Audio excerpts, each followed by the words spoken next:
Story 1 by Reddit user Freebird9804. A few years ago, I had to commute for my job from about October 2018 to January of 2019. It was nothing special, a retail job, but I live in a rural area in the California foothills and it was my only option at the time. I would be driving home every night at 11 p.m. to 2 a.m. depending on when I would get off work. The highway was always deserted at these times, and some nights were more peculiar than others. But nothing so extreme as this story. It wasn't uncommon for me to see a lot of wildlife on these drives. I would just take it slow and be alert. Black-tailed deer, coyotes, raccoons. I was well accustomed to them at this point. One particular night, I was only about 10 minutes from my home. I rolled up to the usual four-stop I'd stopped at hundreds of times before. It was probably around 1 a.m., not a soul around. As I came to a complete stop, I saw something standing just off the side of the road across from the intersection. It was obviously an animal and it was headed towards the road, so I was going to wait for it to cross before continuing. It took me a second to really comprehend what it was. At first, I thought it was a horse, which although dangerous wouldn't be that uncommon for where I live due to irresponsible ranchers and their constantly broken fences. Then, as I started to be able to make more of it out as it neared the light from my headlights, I realized something was really wrong with this animal. It was tall, so much so the legs looked stilt-like.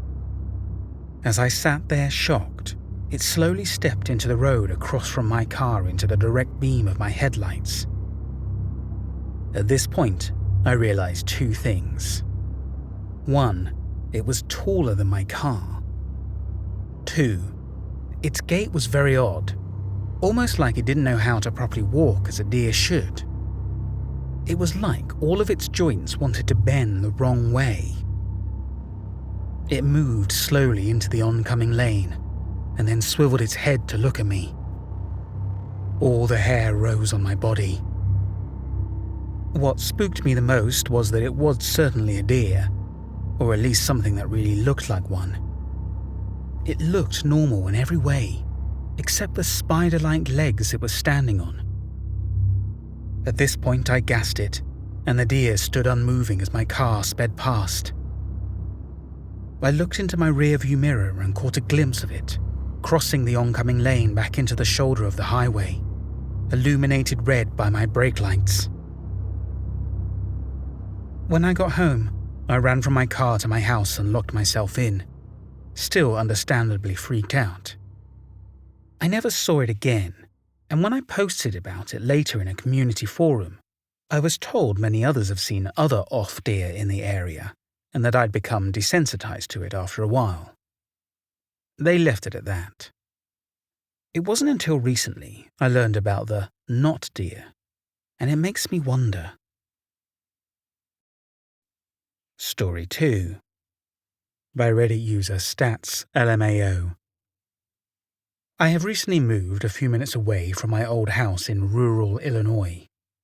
My old house was situated on a farm with 40 acres of land. Me and my sister have had our fair share of creepy and maybe paranormal happenings, but nothing this bad. And I'm afraid that whatever had lived on our property there has followed us to our new house. Backstory. One night, my sister takes one of our dogs to check on our horses in the paddock because they were making some noises. She says she hears something behind her and turns around to see an 8-foot-plus unnaturally skinny thing with antlers. She said she fell on the ground and was paralyzed with fear. As she was laying, the dog, who will cower at anything, goes into full attack mode and starts to go crazy. At that point, I run outside with my aunt and we see her on the ground with no ungodly being around. I was very skeptical until 2 months later. I go to my friend's house, who lives right down the road, on Halloween for a sleepover, and he shows me 2 videos from his security camera. The first showed a pale arm hanging over their front porch. The second video showed a finger touching the lens of the camera and a long arm reaching up. Something to keep in mind is that the deck where the camera is situated is around 12 foot above ground. In the middle of all of this, his parents see what we are doing and get super mad and scold him about how these videos were not to be shown to anyone. They then went into the other room and the rest of the sleepover went normal without anything of that nature happening again. But that is what kind of kick-started my whole paranormal and cryptid craze. Present day. As of about 2 months ago, I had a dream where I was with my dad, sister, and friends going to an old amusement park of sorts. This place was indoors with the exception of a paintball arena outside, and had a jungle gym, arcade, birthday rooms, etc. The place had been shut down for years, and in the dream it looked way more dilapidated than it looks in real life. When we park the car, my vision zooms over the roof, and it has a deer with blood all over it. The deer appeared to be dead and lying there. We get closer to the building, and my vision zooms up to the sign. And now the deer is staring at me with a gigantic smile full of human teeth, and saliva dripping down onto the pavement. At this point, I was still a bit unnerved, but we still went inside. The inside of this place looked just how it did when I was a kid, with everything in perfect condition. I turned my back on my group for maybe 10 seconds to look at the prizes they had, and when I turned back, the whole place turns into what it looked like on the outside. Everything is rotting, and there are no lights, except for one. One single light is shining on my group. The people I thought were my friends and family were now grey and pale. Black eyes, with blood coming out of their mouths and pointing at me with blank expressions.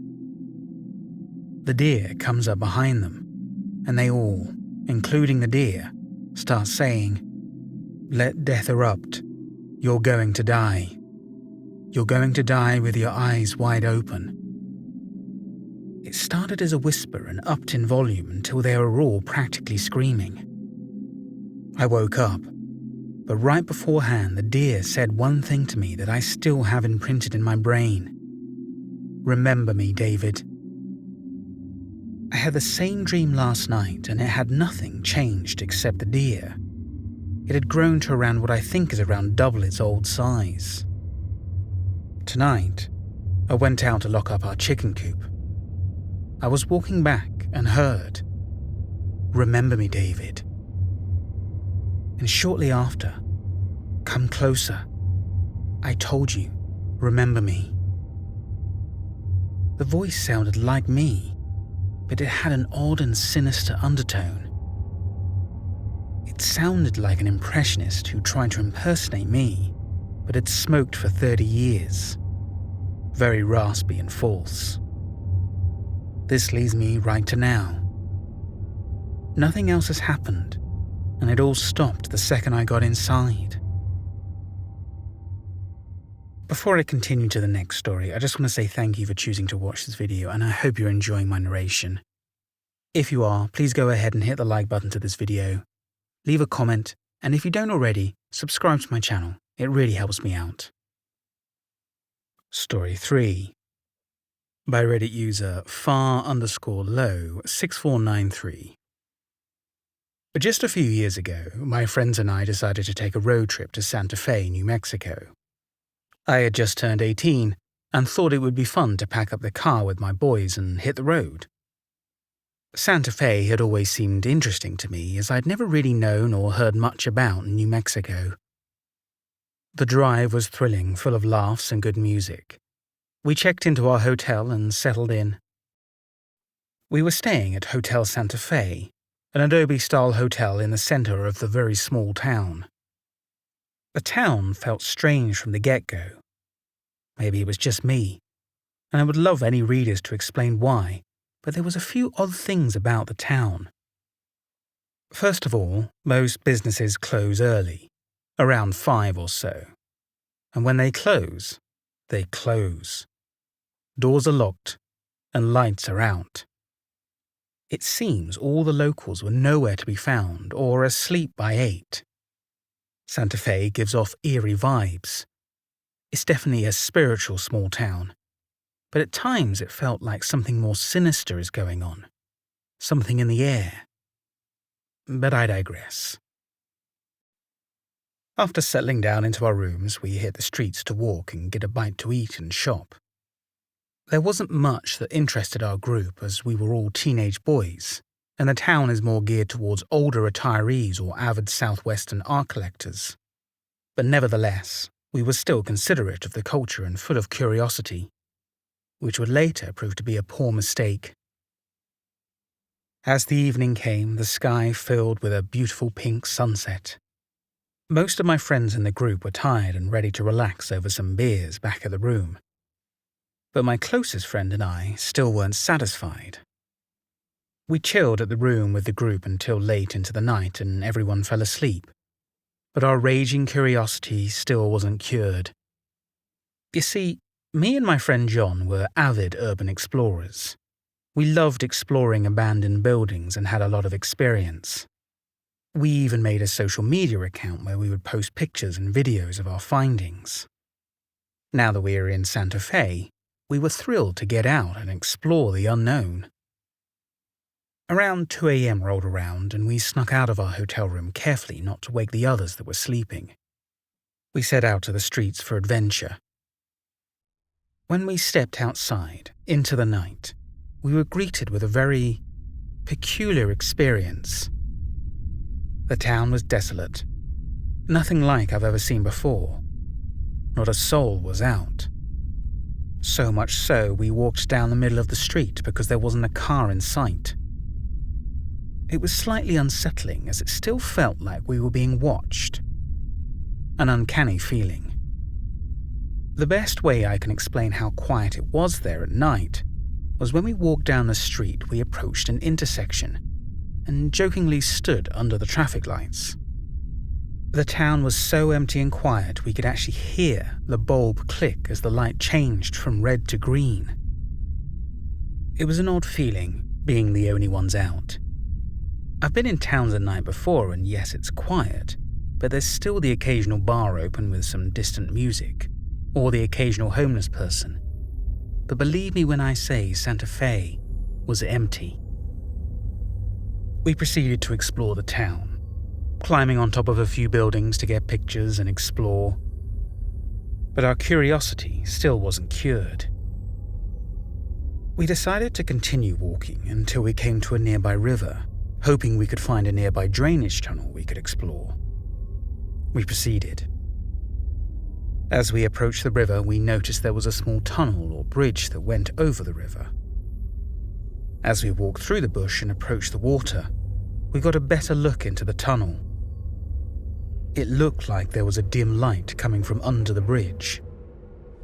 We walked closer and closer without our flashlights on, just enjoying the moonlight. There we were, standing at the mouth of the tunnel. Suddenly, John whispered to me, "Wow, do you see that?" We were met with an unsettling view of about 10 to 15 candles on the ground lighting up the underside of the bridge. We proceeded to walk in to check out what was going on. Suddenly, we heard movement that broke the silence. That's when we immediately turned on our flashlights and focused them into the tunnel. There was a figure sitting on the ground. At first, I couldn't tell if it was a pile of rocks and my eyes were playing tricks on me. We got closer, and the figure moved. That's when I felt my heart start pounding. But I tried to reassure myself, thinking maybe it's just a homeless person. I focused my flashlight to a smaller beam that would illuminate the figure. We stopped in our tracks and just stood there staring at what my light was fixed on. A bald man, with absolutely no hair or anything on the back of his head, just sitting there, looking in the opposite direction. My light was shining directly on the back of his head. We stood there for a good 10 seconds just waiting for him to turn his head around. That's when we realized his head was facing us. I shined my light a bit lower to illuminate its torso. This thing, had absolutely no face. Just a perfectly smooth head. No ears either. Nothing. Just sitting there. Still. It felt like it was staring at us, but there were no eyes. We both realized what we were looking at the same time. John whispered to me, "Where's its face?" That's when it got up. At that moment, I felt my blood run cold. It picked something up off the ground, and we ran. We ran so fast I felt for the first time I was legitimately running for my life. As we exited the tunnel, we ran to higher ground and got to the top of the bridge so the mouth of the tunnel was below us. I shined my flashlight down onto the ground. That's when I saw the most terrifying thing I've ever seen. The thing came out of the tunnel and just stood there. It stepped into the light of my flashlight. It was holding what looked like some sort of weapon, almost like a metal pitchfork or trident, and it looked directly at us. There we were, just frozen. I shined my flashlight directly on its face once more, and for a good 20 seconds we just stood there in complete terror as it stood there motionless. No face, just smooth skin. There were a few features on the top of its bald head, almost like horns, but I'm not sure what they were. Then suddenly, it started bolting towards us. That's when we heard it. It made a strange sound. The best I could describe would be like an angry hum, like if you were trying to scream with your mouth closed. This thing was angrily running towards us, waving its pitchfork in the air. We ran as fast as we could back to the hotel. We finally made it back, still shaking. I felt sick with adrenaline. As we caught our breath in the elevator, we both looked at each other. The next day, we didn't even bother telling the rest of the group. One, because we knew it sounded too unbelievable, and two, because we were both shaken up about it. To this day, we still don't really talk much about what we saw. But recently, John mentioned it to me. We were talking about the trip as he lowered his voice and said, "You saw that too, right?" Looking back, I did decide to do some research on New Mexico, finding out that the government has done many secret experiments in the desert. I often wonder if what we saw was some mutant human as a result of the Manhattan Project, a nuclear test done in the desert of New Mexico. There are rumors that the government not only tested their bombs on test-built structures, but humans. Maybe we saw a mutant, or maybe it was some sort of native spirit, but I'm still not much of a believer in the supernatural. Regardless, I will never be able to explain what I saw that night, and will never forget the view of the faceless man looking at me. Story 4. This Reddit user has requested to remain anonymous. A couple of weeks ago, I, 14-year-old male, was with my friend, a 15-year-old male, having a sleepover. We're just chilling and talking, watching videos on YouTube at his house. Let me quickly fill you in on his house. It's 2-story, his room is on the 2nd floor with a big window facing out towards a little dirt track, and after that, as far as the eye can see, is just fields. This may not be useful to many people, but for any fellow Melbournians, his house is right on the edge of the subdivision in Caroline Springs. Anyway, it's 2 a.m. and we're still chatting when I hear some crashing in the fields. We had the window open for some air. I hear more loud rustling when I then see 2 short figures emerging from the field onto the gravel track. They were probably around 4'5" and were wearing brown and purple robes. They had bald heads and large black eyes. They craned their heads up to our window and my friend started having a huge panic attack. He passed out.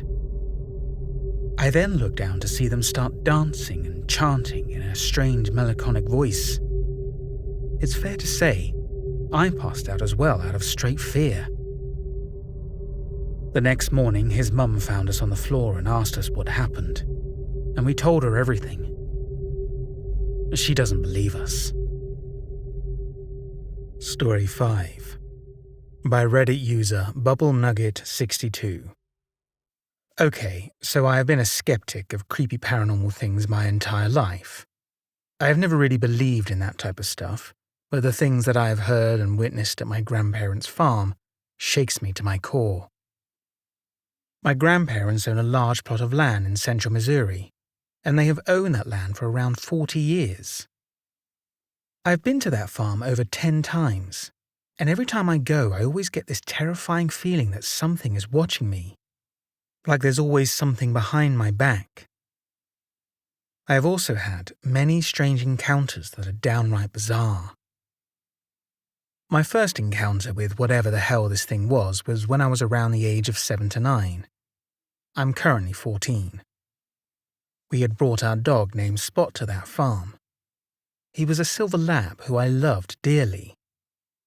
I was exploring in the forest behind the house, just enjoying the summer breeze, when my dog started growling. A deep, sinister growl that I had never heard him make.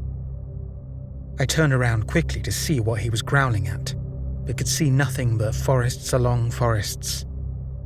While my eyes were scanning the area where my dog was growling, some animal shot out of the bush so fast I could barely see what it was. And before I knew it, it was gone. I sat there for what felt like an eternity, absolutely flabbergasted by what I'd just witnessed.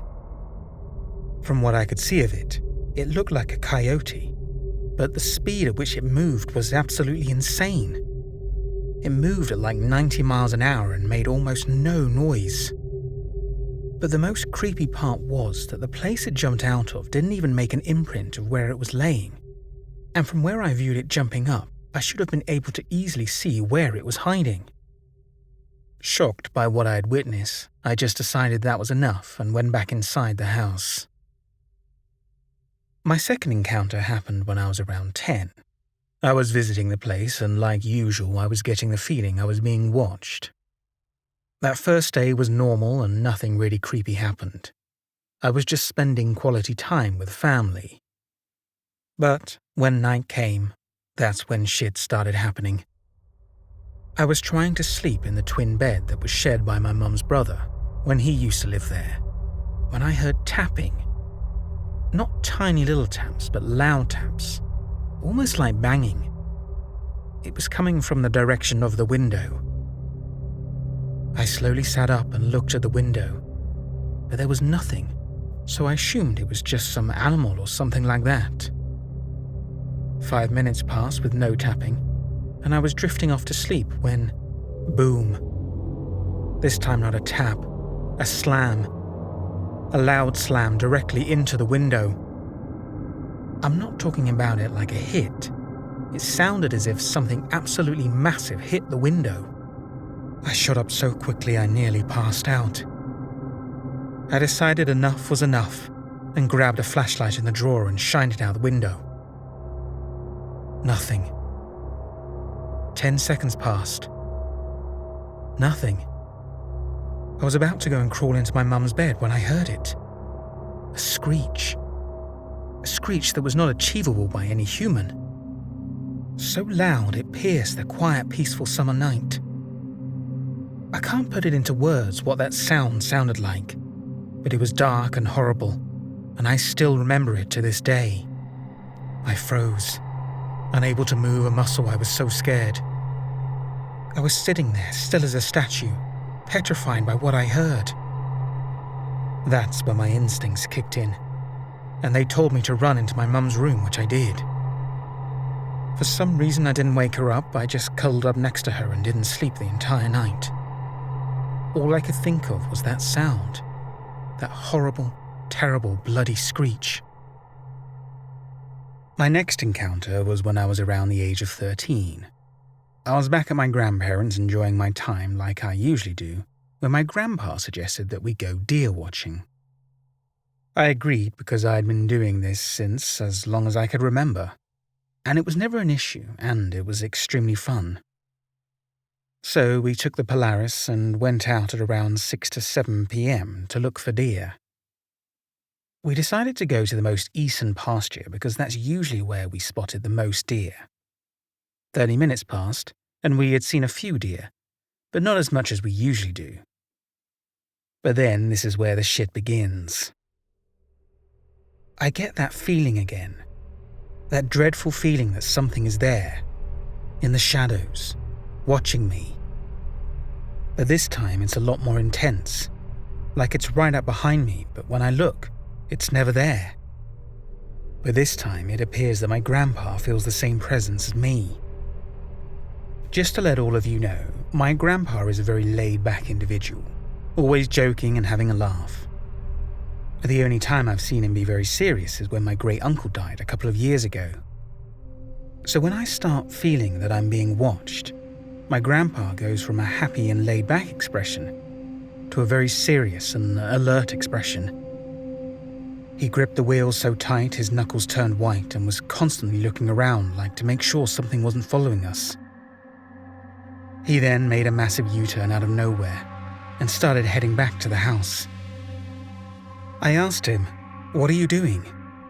And he replied with, "We're heading back."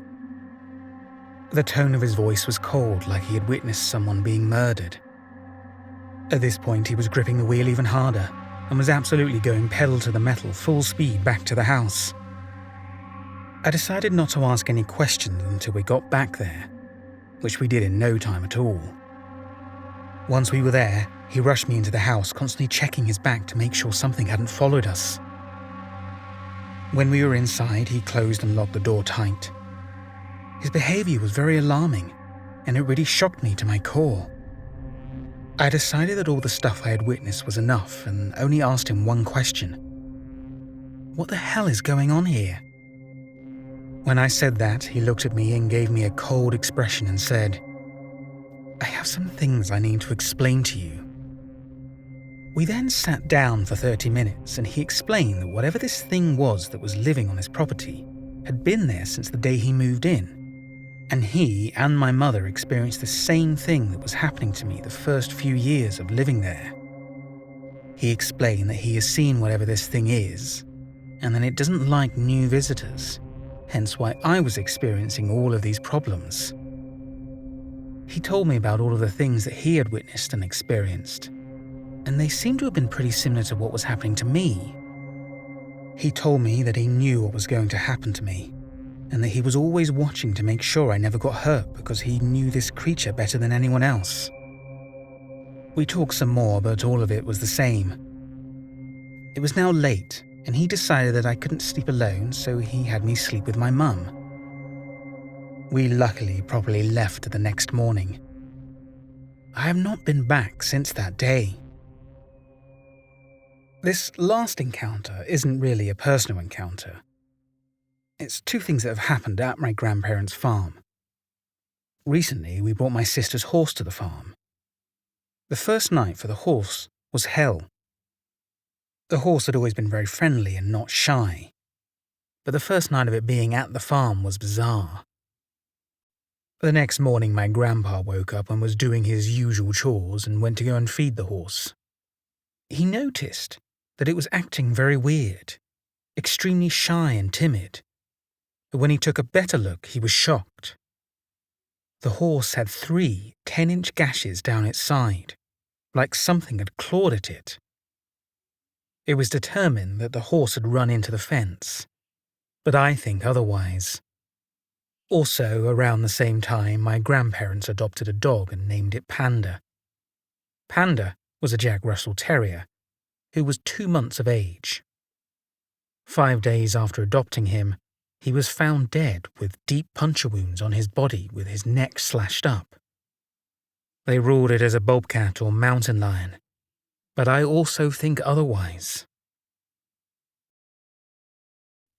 Thank you for taking the time to watch this video. I know there is a ton of content out there, and I sincerely appreciate you watching this right through to the end. Again, if you enjoyed it, please go ahead and hit the like button, and if you don't already, go ahead and subscribe to my channel and select the notification bell so you don't miss out on any of my future uploads. Also, please leave a comment on this video, let me know what you thought of it. Comments really help with the YouTube algorithm and will really help my channel to grow. Also, let me know what type of videos you would like to see more of on this channel. That really helps me branch out into new subject matters. If you have a story you would like me to narrate, please email it to me at stories@daredeveril.com. I'm getting really close to my next major milestone of 100,000 subscribers. Thank you to everyone who is continuing to subscribe to this channel and contributing to its growth by liking videos and leaving comments. I'm currently in the process of working on a 3-hour Wendigo story video featuring completely original stories. Once I reach 100,000 subscribers, I'll have that ready to release for you all. If you want to support my channel even further, there are a number of ways you can do so. You can buy me a coffee via my Ko-fi account. Check out my Teespring store and consider purchasing one of my shirt designs. Or simply, help me out by sharing my content with anyone you might think is interested in watching it. Thanks again.